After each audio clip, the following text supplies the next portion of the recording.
नमस्कार, आप देख रहे हैं आर्या न्यूज। मैं हूं आपके साथ सत्यम गौर। वक्त हो चला है 30 मिनट में 30 बड़ी खबरों का।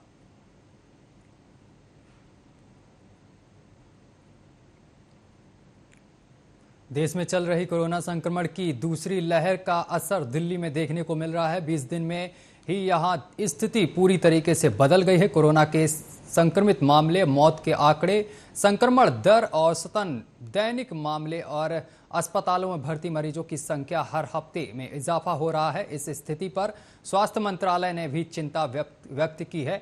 दिल्ली के आपको बता दें कि देश के 10 सबसे प्रभावित शहरों में दिल्ली की भी सूची है।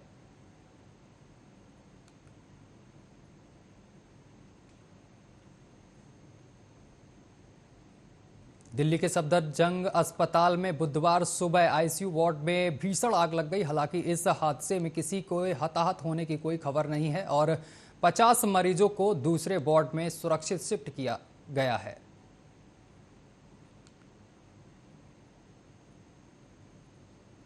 भारत सरकार चीन और पाकिस्तान के साथ जारी तनाव के बीच देश की सेनाओं को और ताकतवर बनाने में जुटी हुई है।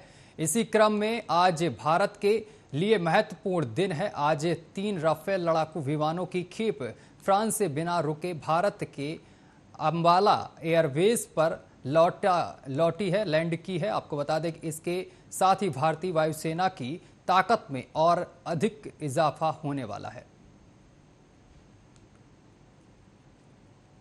देश के कई हिस्सों में एक बार फिर से कोरोना वायरस खतरनाक रूप लेता हुआ दिखाई दे रहा है। हर दिन देश में कोरोना के एक्टिव केसेस बढ़ते जा रहे हैं और अब उत्तर प्रदेश में कोरोना के खतरनाक रूप लेना शुरू कर दिया है। 24 घंटे में पूरे यूपी में कोरोना के कुल 9,000 के पास मामले पहुंचे हैं।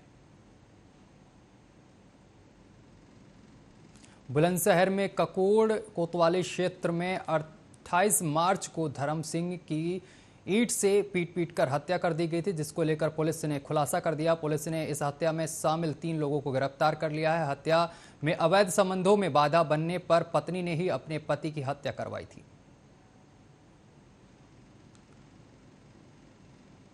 कन्नौज के नादेमऊ क्षेत्र के रामपुर गांव में करीब 10 बीघा गेहूं की फसल जलकर खाक हो गई है।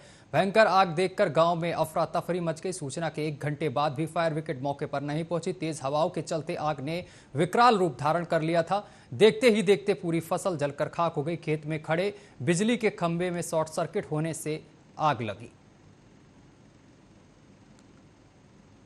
मुरादाबाद के कोतवाली मुगलपुरा इलाके के बरवान में आग लगने से पीतल के बर्तन बनाने वाले 3 कामगारों के मकान जलकर खाक हो गए। मकान में रखे 2 छोटे सिलेंडर भी इसमें विस्फोट हो गए हैं, फट गए हैं, जिसमें आपको बता दें कि वहीं 3 कामगारों के गृहस्थी जलकर खाक हो गई।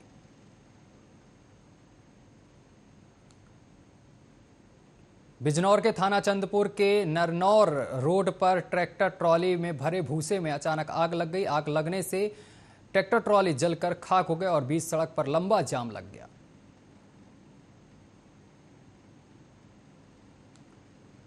बहराइच में जहरीला फल खाने से 6 बच्चे बीमार हो गए, जिनको आनन फानन में अस्पताल में भर्ती किया गया है, जहां पर इन सभी बच्चों का इलाज चल रहा है। सप्लाई इंस्पेक्टर फरिंदा को सूचना दिया गया था, जो कि महाराजगंज के ब्रजमानगंज ब्लॉक के ग्राम सभा महुलानी के कोटेदार का आपको बता दें कि अजीबोगरीब कारनामा सामने आया है, जिसमें कोटेदार ने जनवरी माह में सभी कार्ड धारकों से अंगूठा लगवा लिया और कुछ ही लोगों को राशन वितरित किया है। आपको बता दें कि तमाम लोगों को राशन मिला और उन्हें अगले माह राशन मिलेगा, ऐसा बोलकर यहां पर टाल मटोली की गई है। इस पर खाद्य पूर्ति अधिकारी ने संज्ञान लेते हुए कोटेदार को निरस्त कर दिया है। कन्नौज में जिला प्रशासन की टीम ने सपा कार्यकर्ताओं की नोकझोंक का मामला सामने आया है। बताया जा रहा है कि होटल गिराने पहुंची जिला प्रशासन की टीम की सपा कार्यकर्ताओं के साथ भिड़ंत हो गई। वहीं आपको बता दें कि जहां सपा विधायक और कार्यकर्ताओं ने कई गंभीर आरोप भी लगाए हैं।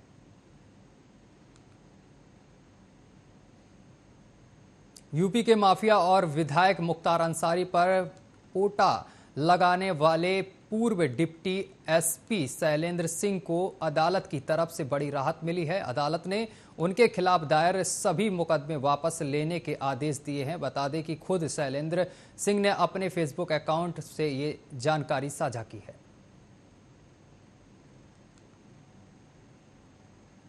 बुलंदशहर में मनमानी से खफा शिक्षिकाएं बीएसए कार्यालय पहुंची हैं, जहां शिक्षिकाओं ने समायोजन पर सवाल उठाए हैं और दर्जनों शिक्षिकाओं ने बीएसए से मिलकर हाईकोर्ट के आदेश का हवाला देकर मामले में उचित कार्रवाई की मांग की है।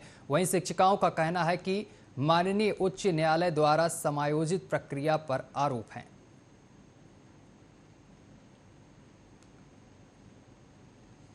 मैनपुरी पुलिस अधीक्षक अविनाश कुमार पांडे के कुशल निर्देशन पर मुखबिर की सूचना पर बेबर पुलिस ने बड़ी कार्रवाई की है। थाना क्षेत्र के गांव जलालपुर में मुखबिर की सूचना पर 3 बदमाशों को गिरफ्तार किया गया है। बदमाशों के पास से 315 बोर के तमंचा और 2 जिंदा कारतूस पुलिस ने बरामद किए हैं। पुलिस ने सभी अपराधियों को जेल भेज दिया है।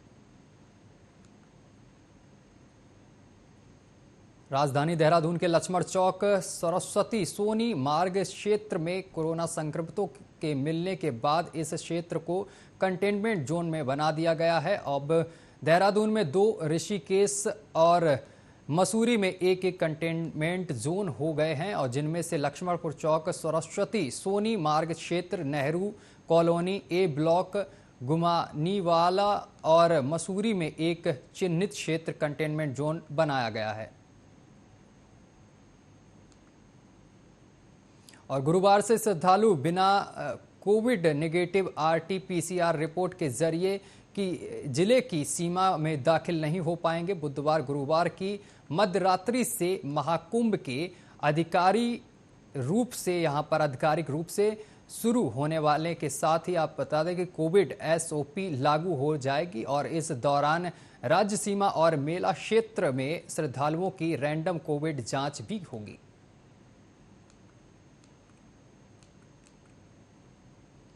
लश्कर तहसील क्षेत्र खानपुर के चंद्रपुरी खुर्द गांव में उस समय सनसनी फैल गई जब गांव के पास जंगल में एक युवती का शव यहां पर खेतों में काम करने गए ग्रामीणों ने देखा। बताया जा रहा है कि कल युवती खेत में पशुओं को लेकर चारा लेने गई थी और शाम तक भी वापस नहीं लौटी।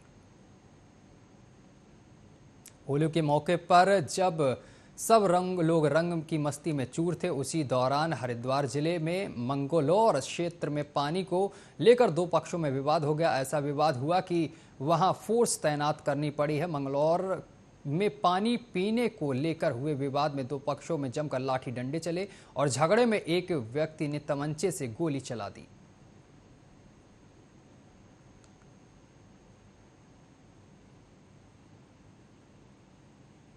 उत्तराखंड में राज्य सरकार द्वारा कल 1 अप्रैल से पूरे प्रदेश में गेहूं की खरीद सरकारी गेहूं क्रय केंद्र के द्वारा MSP पर शुरू की जाएगी, और उत्तराखंड में सबसे ज्यादा खरीद ऊधम सिंह नगर जनपद में की जाती है। ऊधम सिंह नगर की खटमा तहसील में एक मीटिंग का आयोजन किया गया है।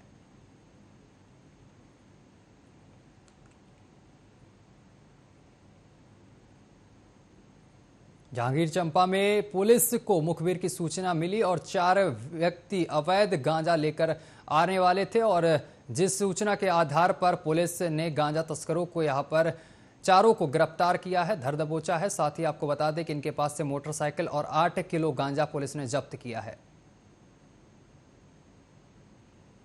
जहांगीर चंपा जिले के चंद्रपुर के डभरा का एक मामला सामने आया है, जहां पर कोविड-19 के टीकाकरण सेंटर में आपको बता दें कि ड्यूटी कर रहे डॉक्टर ने बुजुर्ग व्यक्ति के साथ अभद्रता की है और साथ ही युवक के साथ मारपीट भी की है। जानकारी के अनुसार आपको बता दें कि बुजुर्ग दंपत्ति कोविड का दूसरा टीका लगवाने के लिए टीकाकरण सेंटर पहुंचा था। छत्तीसगढ़ के पंखाजूर से जहां पुलिस को एक बड़ी सफलता हाथ लगी है। बताया जा रहा है कि मालीवाड़ा इलाके में जंगल में सोमवार को पुलिस और बदमाशों में मुठभेड़ हो गई, जिसमें 5 माओवादी पुलिस के हत्थे चढ़ गए।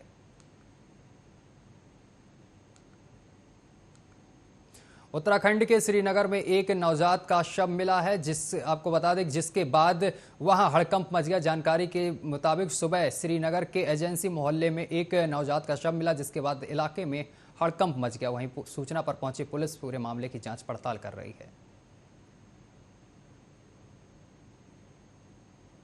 उत्तराखंड के 5वें धाम के तौर पर स्थापित होने वाले सैन्य धाम को शहीद सैनिकों के घरों की मिट्टी से यहां पर तैयार किया जाएगा। इस अभियान की शुरुआत गढ़वाल से चमोली जिले के दूरस्थ गांव सवाड़ और कुमाऊं में चालचूल में होगी और सैन्य कल्याण मंत्री गणेश जोशी ने सैन्य कल्याण को 10 दिन से यहां पर इसका रोड मैप बनाने के निर्देश दिए हैं। उन्होंने कहा है कि प्रथम विषय विश्व युद्ध से लेकर अब तक उत्तराखंड में जितने भी सैन्य शहीद हुए उनके घर जाकर उनके परिवार को सम्मान पत्र दिया जाएगा। मध्य प्रदेश के बैतूल में घरेलू हिंसा का एक दिल दहला देने वाला मामला सामने आया है, जहां पर सोती हुई पत्नी पर पति ने कुल्हाड़ी से हमला कर दिया, जिससे पत्नी का यहां पर बायां हाथ पूरी तरीके से शरीर से अलग हो गया है और दाएं हाथ की उंगलियां भी यहां पर चोटिल बताई जा रही हैं। यह घटना